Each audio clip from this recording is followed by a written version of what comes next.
गुरुर्ब्रह्मा गुरुर्विष्णु गुरुर्देवो महेश्वरा गुरुः साक्षात् परब्रह्म तस्मै श्री गुरवे नमः। ગુરુ પૂર્ણિમાના પાવન પર્વની આપ સર્વને ખૂબ ખૂબ શુભેચ્છાઓ। ગુરુ પૂર્ણિમાના પાવન અવસર નિમિત્તે આપણે આજે સત્સંગમાં એ જ્ઞાન ગ્રહણ કરીશું કે સદગુરુને કેમ પરબ્રહ્મ કહેવામાં આવ્યા, ગુરુને કેમ સાક્ષાત પરમાત્મા કહેવામાં આવે છે, વેદો ઉપનિષદો શાસ્ત્રો ગ્રંથો કેમ ગુરુ મહિમા ગાય છે। ગુરુનો મહિમા શબ્દોથી લખી શકાય તેમ નથી, વાણીથી બોલી શકાય તેમ નથી। ગુરુનો મહિમા એટલો અપાર છે, ગુરુની કરુણા એટલી અપાર છે। તો આજે આપણે જાણીએ ગુરુ મહિમા। એક બાળકનો જન્મ થયો, જન્મ થયા બાદ એ બાળક થોડો મોટો થયો, યુવાન થયો, એટલે જીવનમાં એ મનુષ્યએ ઘણા બધા પાપ કર્મો કરી લીધા, થોડાક એવા પુણ્ય કર્મો કર્યા। હવે તમે જે પણ પાપ કર્મ કરો, તમે કોઈને કહો કે ન કહો, પણ તમારો આત્મા તો જાણે જ છે કે મેં આ ખોટું કર્યું છે, કે મેં આ જીવનમાં બરાબર કર્યું નથી, મેં આને દુઃખ પહોંચાડ્યું એ યોગ્ય ન હતું, મેં આની સાથે વિશ્વાસઘાત કર્યો એ યોગ્ય ન હતું, મેં આને તરછોડ્યો એ યોગ્ય ન હતું, મેં મારા માતા પિતાને અપશબ્દો કીધા એ યોગ્ય ન હતા, ગુરુજનોની નિંદા કરી એ યોગ્ય ન હતી। આવા પાપ કર્મો જો તમે જીવનમાં કર્યા હોય તો તમે કોઈને કહો કે ન કહો, પણ અંદર ને અંદર તમારો આત્મા તો બોલે જ છે, કેમ કે આ જે તમે પાપ કર્મો, જે પુણ્ય કર્મો કરો છો એ બધું અંદર રેકોર્ડિંગ ચાલુ જ છે। એ બધું કંઈ હવામાં ઉડી જતું નથી, કંઈ અદૃશ્ય થઈ જતું નથી। આ બધા કર્મોના પોટલા તમારી અંદર, તમારા કારણ શરીરમાં ઢગલો પડેલા જ છે, અને આજે નહીં તો કાલે એ કર્મોના ફળ દરેક મનુષ્યએ ભોગવવા જ પડે છે। તો એવી રીતે આ મનુષ્ય પણ જીવનમાં ઢગલો એક પાપ કર્મ કરીને બેઠો હતો, થોડાક એવા પુણ્ય કર્મો કર્યા હતા। હવે આગળ યુવાની પછી લગ્ન થયા, બાળકો થયા, પછી 50 વર્ષની ઉંમર થઈ એટલે એના હૃદયમાં ખૂંચવા લાગ્યું કે મેં આટલા બધા પાપ કર્મો કર્યા છે, હવે આનાથી હું કેવી રીતે છૂટું। એ જાય છે, અલગ અલગ તીર્થ સ્થાનોમાં જાય છે, અલગ અલગ નદીઓમાં જાય છે, બધે જઈ આવે છે, પણ એને એના કર્મોથી છુટ્ટી મળતી નથી, એ બોજ એનો હળવો થતો નથી। એ અંદર જે આત્મગ્લાનિ છે, જે એ ભાવ છે કે આ બધો ભાર હું ક્યાં ઠલવો, એ ભાર હજુ ઠલવાતો નથી। હા, તે કોઈ તીર્થ સ્થાને જાય, કોઈ નદીમાં સ્નાન કરવા જાય તો થોડાક સમય માટે તે એના કરેલા કર્મો ભૂલી જતો, પણ પછી પાછું યાદ આવવા લાગતું કે મેં આ કર્યું, મેં આ કર્યું, મેં આ કર્યું। હવે એ પોટલા જતા નહોતા, ભૂલી જતો હતો। તો પછી તે ખૂબ રડ્યો, ખૂબ રડ્યો, ખૂબ રડ્યો। પછી એને વિચાર કર્યો કે હું ભગવાનનું ધ્યાન કરું, ભગવાનનું ભજન કરું, જેથી મને આ કર્મોથી છુટકારો મળે અને હું એક મુક્ત જીવન જીવી શકું। મારે બોજ રહિત જીવન જીવવું છે, કોઈ બોજ ન હોય, કોઈ આવરણ ન હોય। તો આ મનુષ્ય સવારમાં ઉઠે છે, બ્રહ્મ મુહૂર્તમાં ભગવાનનું ધ્યાન કરે છે, ભગવાનનું ભજન કરે છે, ભગવાનને પોકારે છે, પોકારતા પોકારતા તેને હૃદયમાં સાચી લગની હતી, એટલે તે ભગવાનના ધામમાં ગયો અને ભગવાનના ધામમાં જઈને ભગવાનના તેને દર્શન કર્યા. તે ભગવાનના ચરણ કમરે ઢળી પડ્યો. ભગવાને કીધું કે બોલ, તો અહીંયા કેમ આવ્યો છું? આ મનુષ્યએ કીધું કે મેં અઢળક એવા પાપ કર્મો કર્યા છે, થોડાક એવા પુણ્ય કર્મો કર્યા છે. હવે જે મારા પાપ કર્મો છે એનો બોજ બહુ વધી ગયો છે, એ મારાથી સહન થતો નથી. તો એના માટે તમે કંઈક કરો, એ બોજ મારો હળવો કરી દો. ભગવાને કીધું કે જો તે જે કર્મો કર્યા છે એ તો તારે ભોગવવા જ પડશે. હા, હું તને સહનશક્તિ આપીશ, સાંત્વના આપીશ, આત્મશક્તિ આપીશ, જેથી કર્મો તું ભોગવી શકે એની તને થોડી શક્તિ મળે. કે એમ એ મનુષ્યએ કીધું કે આ કર્મો લુપ્ત ન થઈ જાય, હું કોરો ન થઈ જાઉં, હું રિક્ત ન થઈ જાઉં, હું શુદ્ધબુદ્ધ ચૈતન્ય ન થઈ જાઉં. ભગવાને કીધું તારા કર્મો ભોગવી લે, પછી થઈ જઈશ. મનુષ્યએ કીધું તો કે તમે મને બતાવી શકો કે મારા કર્મો કેટલા છે? એ કર્મોનો ચોપડો તમે મને બતાવી દો. ભગવાને કીધું ચલ બતાવું. એ તો લઈ જાય છે જે બધાના ચોપડા હતા અને એનો ચોપડો બતાવે છે તો એની તો એ મોટી થપ્પી હતી. એટલા બધા ચોપડા ભરાઈ ગયા હતા, એટલા બધા ચોપડા ભરાઈ ગયા હતા કે નજરે નહોતી જતી. એટલે આ મનુષ્યએ કીધું કે આટલા બધા ચોપડા કર્મોના? ભગવાને કીધું હા. તો કે અંદાજે આ કર્મો ભોગવતા કેટલા જન્મો લાગશે? ભગવાને કીધું 1 કરોડ જન્મો તો ઓછામાં ઓછા લાગશે. મનુષ્યએ કીધું હે? તો કે હા, એટલા તો ઓછામાં ઓછા લાગશે. મનુષ્ય તો ગભરાઈ ગયો, રડવા લાગ્યો કે આટલા બધા કર્મો અને મારે આટલા બધા જન્મો લેવાના. ભગવાને કીધું હા. મનુષ્યએ કીધું કે બીજો કોઈ રસ્તો નથી. ભગવાને કીધું રસ્તો છે જ નહીં. મનુષ્યએ કીધું ક્યાં છે? તો કે પૃથ્વીલોક પર જ છે. તો કે કોણ છે? તો કે તું કોઈ બ્રહ્મવેતા જીવંત સદગુરુના ચરણે જા, જો એમની કૃપા તને પ્રાપ્ત થાય તો આ બધા કર્મોનો ક્ષય થઈ જશે, આ બધા કર્મો લુપ્ત થઈ જશે, આ બધા ચોપડાએ અદૃશ્ય થઈ જશે. મનુષ્યએ કીધું એમ? તો મનુષ્યએ કીધું તો શું ભગવાન કરતાંય સદગુરુ આગળ છે? ભગવાને કીધું કે હું જ્યારે ધરતી પર અવતાર લઈને આવ્યો ને તો કે મને ખબર નથી કે હું ભગવાન છું. આ તો મને સદગુરુનું શરણ મળ્યું પછી મને ખબર પડી કે હું ભગવાન છું. એટલે ભગવાન છે તે પૃથ્વી પર કે હું આવ્યો તો હું સામાન્ય મનુષ્યની જેમ રહેતો હતો, પણ આ તો સદગુરુ મળ્યા, એમને આત્મશક્તિ જગાડી, મારી સૂતેલી શક્તિઓ જગાડી, બંધ બારણા ખોલ્યા, એટલે મને ખબર પડી કે હું તો ભગવાન છું, હું તો પરમાત્મા છું. મનુષ્યએ કીધું એમ? તો કે તમે પૃથ્વીલોક પર આવ્યા તો તમને સદગુરુની જરૂર પડી? ભગવાને કીધું હા, મારાય હતા કર્મો. એવું ન હતું, પૂર્વજન્મના મારાય કંઈક કર્મો હતા, પણ સદગુરુએ બધા બાળી દીધા, મને ચોખ્ખો કરી દીધો અને આજે હું નરમાંથી નારાયણ બની ગયો. મનુષ્યએ કીધું તો કે મારે કે પૃથ્વીલોક પર સાચા સદગુરુનું શરણ ગોતવું જ પડશે. એ નીચે આવે છે અને ગામડે ગામડે ફરે છે તો એને ગુરુ મળે છે, પંડિત મળે છે, બ્રાહ્મણ મળે છે, પુરોહિત મળે છે, પણ સાચા સદગુરુ હજુ મળતા નથી. કેમ કે આ વિશ્વ બ્રહ્માંડમાં સાચા સદગુરુ મળવા એ બહુ દુર્લભ છે. ગોતતા ગોતતા એને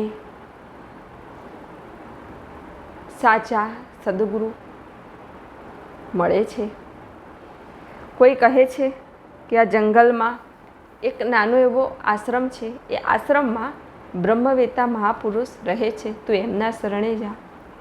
એટલે આ મનુષ્ય ચાલતો ચાલતો એ જંગલમાં જાય છે. એટલે રસ્તામાં કોઈ એને કહે છે કે તું ક્યાં જાય છે? તો કે હું તો સદગુરુના ચરણે જાઉં છું, સદગુરુના આશ્રમે જાઉં છું. તો કે ના જઈશ, એ તો મારે છે બધાને, પથ્થર છૂટા મારે છે. કે ભલે મારતા, હું તો જવાનો.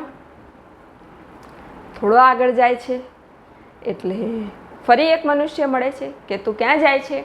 કે હું તો સદગુરુ સાનિધ્યમાં જઉં છું, સદગુરુ દર્શનાર્થે જઉં છું. તો કે ના જઈશ. કે કેમ? તો કે તો પથ્થર છૂટા મારશે, ગાળો દેશે તને. ભલે, હું તો જઈશ. આ મનુષ્ય જાય છે, અંદર જોવે છે તો સદગુરુ વિશ્રામની સ્થિતિમાં હોય છે. એટલે આ મનુષ્ય રાહ જોવે છે કે હમણાં સદગુરુ જાગે. અને એ કુટિયાની બહાર એક વડનું વૃક્ષ હોય છે. તો આ યોગભ્રષ્ટ આત્મા વિચારે છે કે લાઈને હું અહીંયા વૃક્ષ નીચે બેસી જાઉં. એ વૃક્ષ નીચે બેસે છે. પછી એની બાજુમાં ચંબુ જેવું હોય છે, એમાં જળ ભરેલું હોય છે, જળ પીવે છે અને આંખો બંધ કરીને બેસે છે. તો એને એક વિશ્રામની સ્થિતિ પ્રાપ્ત થઈ જાય છે, એક નિર્વિચાર સ્થિતિ પ્રાપ્ત થઈ જાય છે અને એક ગહન ધ્યાનમાં એ જતો રહે છે. 3 કલાક થયા, તે ઉઠ્યો નહીં. અચાનક સદગુરુનો કંઈક અવાજ આવ્યો. એટલે આ જે યોગભ્રષ્ટ આત્મા હતો એની આંખ ખુલી. સામે સદગુરુ ઊભા હતા. સદગુરુની મોટી મોટી લાલ લાલ આંખો. કે તું અહીંયા કેમ આવ્યો? એટલે આ તો દોડીને જાય છે સદગુરુના ચરણ કમળમાં કે તમારા શરણે આવ્યો છું, હું તમારો બાળક છું. એટલે સદગુરુએ હાથમાં એક મોટું ત્રિશૂળ હતું. મોટું ત્રિશૂળ લઈને એની પાછળ મેરુદંડમાં માર્યું. જેવું માર્યું એવી એની જે બંધ નાડીઓ હતી, જે બ્લોક નાડીઓ હતી, બધી નાડીઓ 72,000 નાડીઓ એની ખુલી ગઈ. સદગુરુએ એની બધી નાડીઓ ખુલી દીધી. બ્રહ્મરંધ્ર એનું ખોલી દીધું અને સદગુરુ ઊભા રહી ગયા. પાછળ એટલી વેદના, એટલું દર્દ, તોય ગુરુ પ્રત્યેનો ભાવ એનો ડગ્યો નહીં. ગુરુ પ્રત્યેની શ્રદ્ધા એની ડગી નહીં. સદગુરુના ચરણમાં તે પડી ગયો. સદગુરુએ પથ્થર માર્યો પણ તેને વાગ્યો નહીં. આજ સુધી તમે સાંભળ્યું હશે કે આ સદગુરુ પથ્થર મારે છે, આ દેખાડા મારે છે, પણ એ પથ્થર હજુ કોઈને વાગ્યો નથી. સદગુરુ મારે પથ્થર કદી વાગે નહીં. એ તો તમારી પરીક્ષા માટે મારે. બાકી સદગુરુના હાથે કદી અમંગળ થતું નથી. વાળ જેટલી ખરોચે તમને ના આવે સદગુરુના હાથે, કેમ કે સદગુરુ એ મંગલ મૂર્તિ છે. તો આ મનુષ્ય સદગુરુના ચરણે ઢળી જાય છે. એની આંખમાંથી અશ્રુઓની ધારા વહેવા લાગે છે. તે રડી પડે છે કે હે સદગુરુ, હે મારા વાલા, હે પરમાત્મા, મારા જીવનનો કેટલો બોજ છે. મેં કેટલા કર્મો કર્યા છે.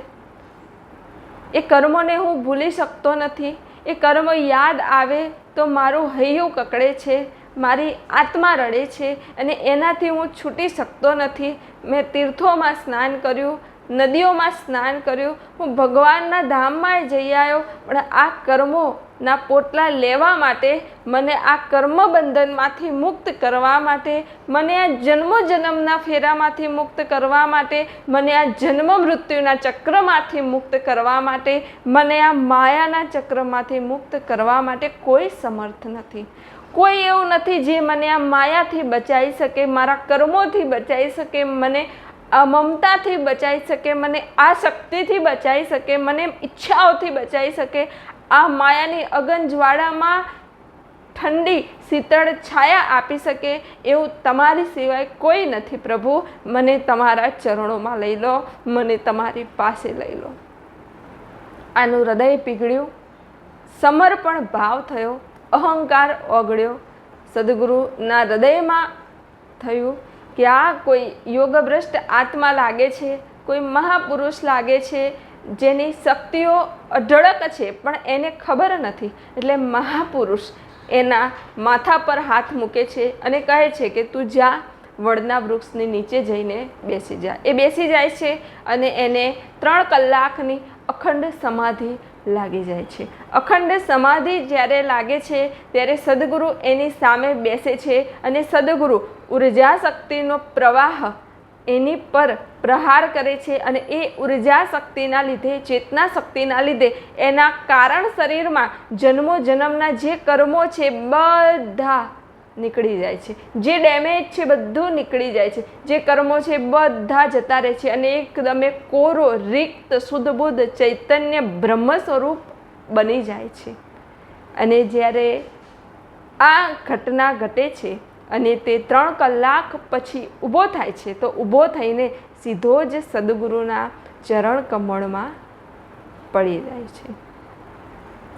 સદગુરુએ કીધું કે આજે મેં તને રિક્ત કર્યો છે, ખાલી કર્યો છે, શુદ્ધ બુદ્ધ કર્યો છે, તને બ્રહ્મ સ્વરૂપ બનાવ્યો છે. હવે આજ પછી તારું નવું જીવન છે.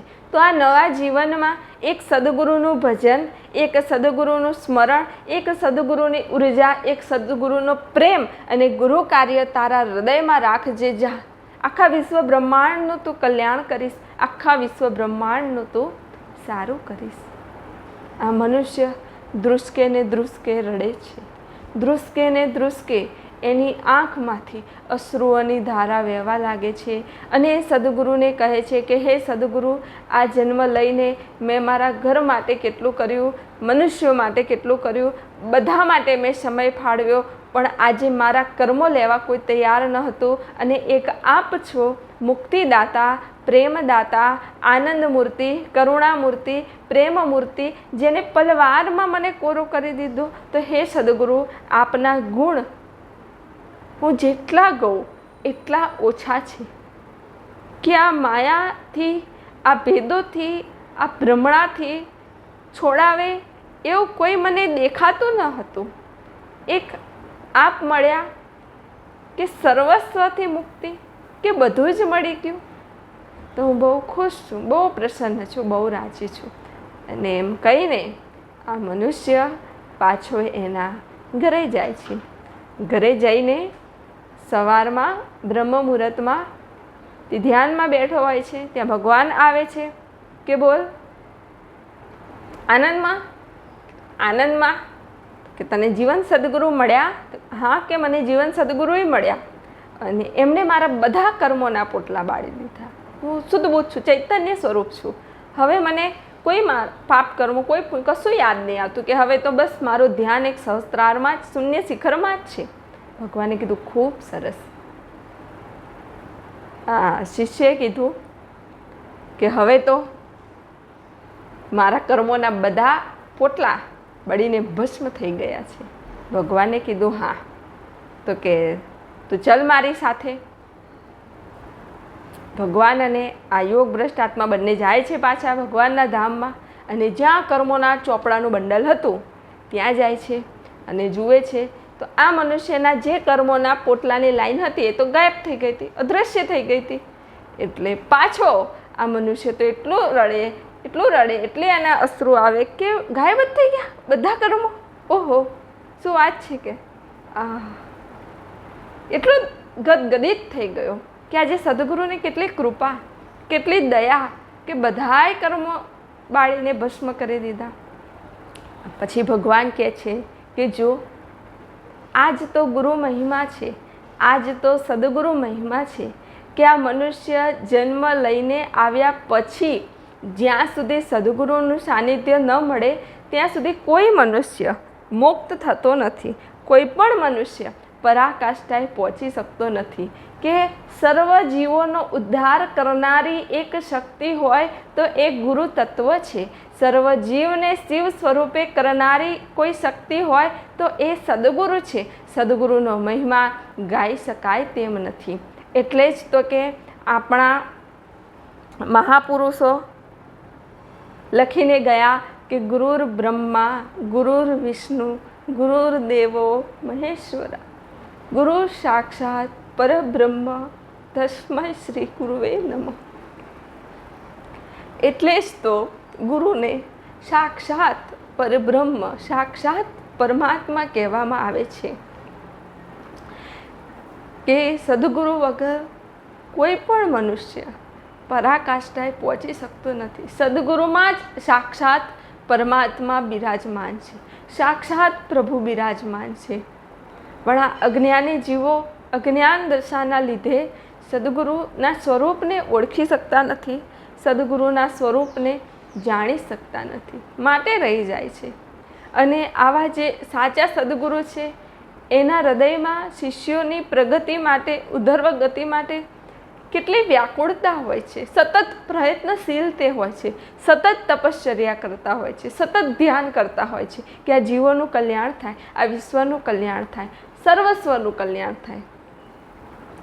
તો આજે ગુરુ પૂર્ણિમાના પાવન અવસર નિમિત્તે આપણે સર્વે સદગુરુના ચરણ કમળમાં તન મન ધન મસ્તક સમર્પણ કરીએ છીએ કે હે સદગુરુ, હવે મારું કશું રહ્યું નથી. જે છે એ સર્વસ્વ આપનું જ છે, સર્વસ્વ આપનું જ છે, સર્વસ્વ આપનું જ છે. હે સદગુરુ પરમાત્મા, આજે મારા નિમિત્તથી જે ગુરુ કાર્ય થાય છે, જે સત્કાર્ય થાય છે, એમાં તો હું ફક્ત માધ્યમ છું. જે થાય છે એ ગુરુ શક્તિઓ કરે છે, એ સદગુરુ આપ જ કરો છો.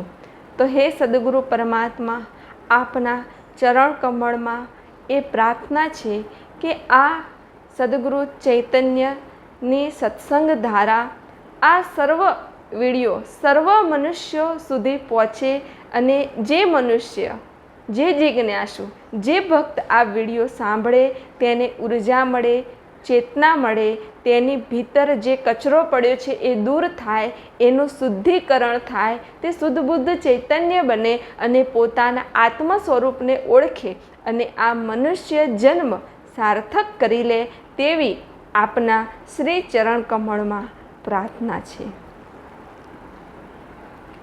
હે સદગુરુ, આખા વિશ્વનું કલ્યાણ થાય, સર્વ મનુષ્યોને શાંતિ મળે, આનંદ મળે, સુખ મળે, એવી આપના શ્રી ચરણ કમળમાં પ્રાર્થના છે.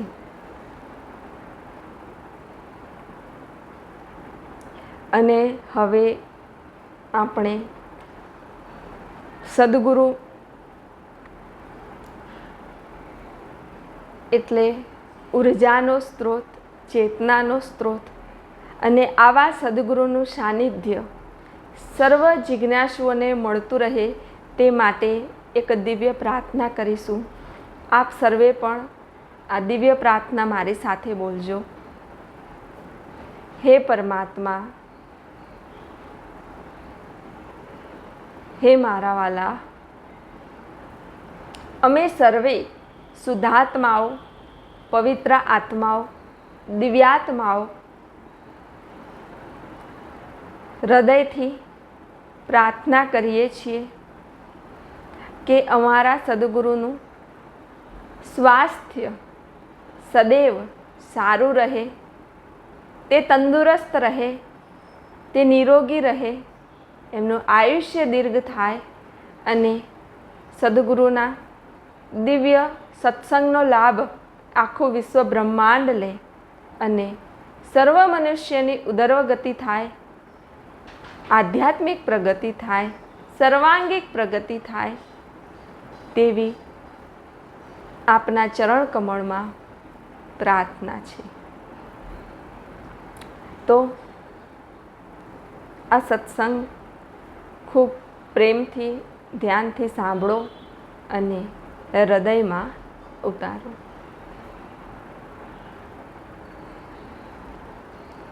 હવે 5 મિનિટ આપણે શ્રી સદગુરુ મહામંત્રનું ઉચ્ચારણ કરીને ધ્યાન કરીશું. આપ સર્વે પણ મારી સાથે આ અનુભવ સિદ્ધ મંત્રનું ઉચ્ચારણ કરજો. ઓમ શ્રી સદગુરુ પરમાત્માય નમો નમઃ. ઓમ શ્રી સદગુરુ પરમાત્માય નમો નમઃ. ઓમ શ્રી સદગુરુ પરમાત્માય નમો નમઃ.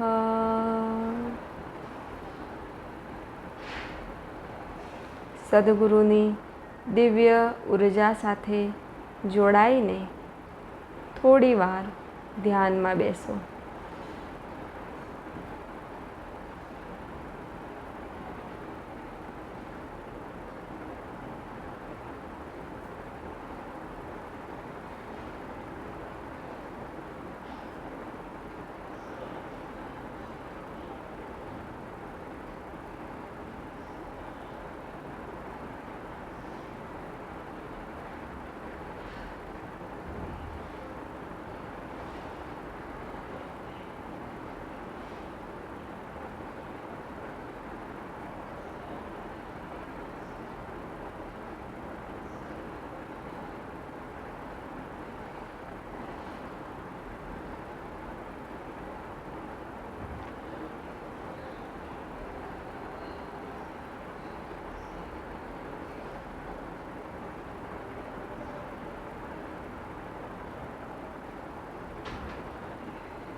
ધીરે રહીને આંખ ખોલો.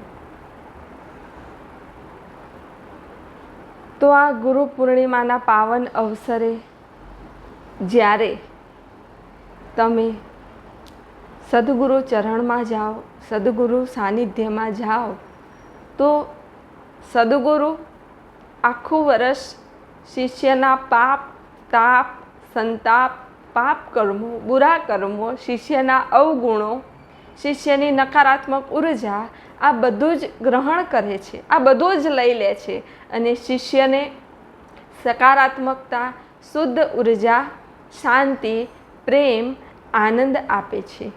માટે આ નકારાત્મકતાના લીધે, આપણા અવગુણો લેવાને લીધે સદગુરુમાં થોડું ગરમીનું પ્રમાણ વધી જાય છે. તો ફૂલોથી, હારથી સદગુરુને શીતળતા થાય છે, શાંતિ થાય છે.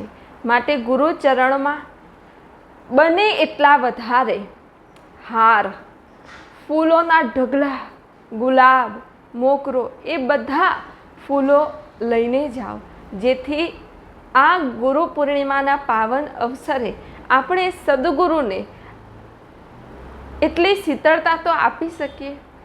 સદગુરુ શિષ્યો માટે જે કષ્ટ સહન કરે છે,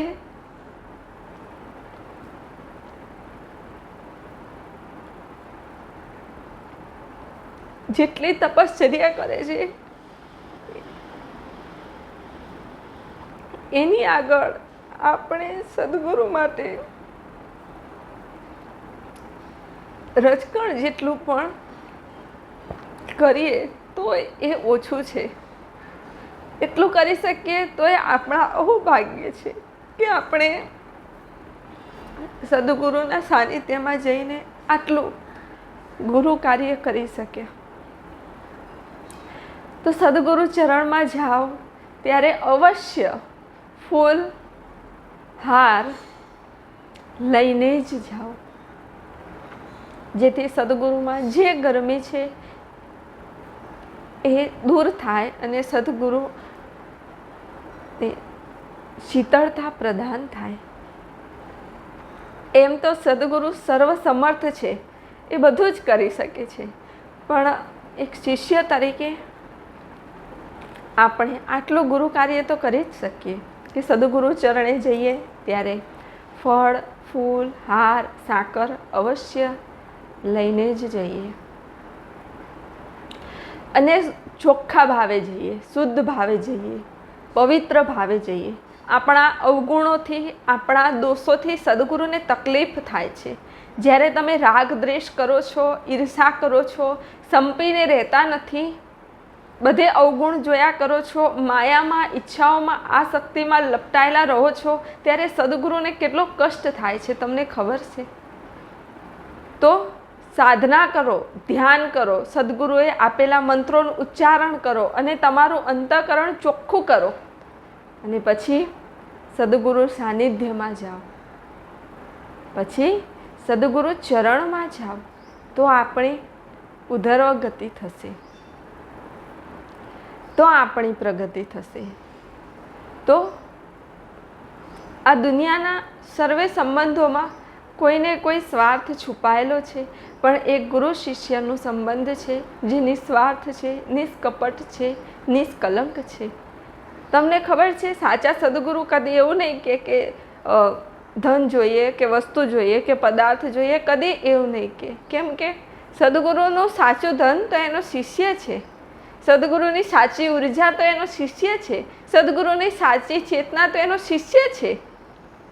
શિષ્યથી વધારે સદગુરુના જીવનમાં સદગુરુ માટે કોઈ હોતું નથી. એક શિષ્યના કલ્યાણ અર્થે જ સદગુરુ જીવન ધારણ કરે છે, જીવનમાં સર્વે અનુભૂતિ કરે છે અને જીવનમાં જે સાર સદગુરુ પ્રાપ્ત કરે એ શિષ્યોને આપે છે. તો સદગુરુનું જીવન એ શિષ્ય માટે જ સમર્પિત છે. આપણને એમ થાય કે શિષ્ય સમર્પિત થાય પહેલાં, શિષ્ય સમર્પિત થાય પહેલાં, પણ હકીકતમાં એવું નથી. પહેલાં સદગુરુ સમર્પિત થઈ જાય છે શિષ્યને, શિષ્ય તો બહુ વાર પછી સમર્પિત થઈ જાય છે. પહેલાં સદગુરુ બધું સોંપી દે છે શિષ્યને, શિષ્ય તો પછી સમર્પિત થઈ જાય છે. એટલે સમર્પણની મૂર્તિ, અદ્ભુત દિવ્ય ચૈતન્ય મૂર્તિ, મહાપુરુષ, બ્રહ્મવેતા, સાક્ષાત પરમાત્મા પરબ્રહ્મ એ સદગુરુ છે. તેવા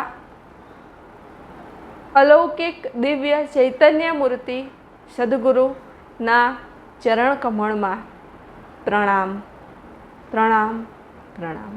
હે સદગુરુ, આજે એક પ્રાર્થના છે કે મારી કોઈ પણ ભૂલ હોય, મારા કોઈ પણ અવગુણ હોય તો એને ન જોઈને, જો કે તમે અવગુણ જોતા જ નથી, તો એ સર્વે ભૂલ, એ સર્વે અવગુણને ક્ષમા કરી દેજો. કોઈ પણ ગુરુ કાર્ય કરતી વખતે કંઈ પણ મારામાં દોષ આવી ગયા હોય તો એને દૂર કરજો અને સદા જન્મો જન્માંતર સુધી સદા આપનું ચરણ કમળ મળે, સદા આપનું સાનિધ્ય મળે, સદા આ દિવ્ય ગુરુ કાર્ય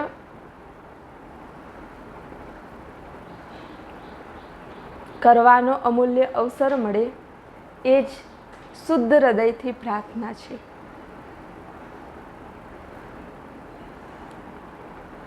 આપ સર્વના હૃદયમાં બિરાજમાન પરમાત્માને પ્રણામ.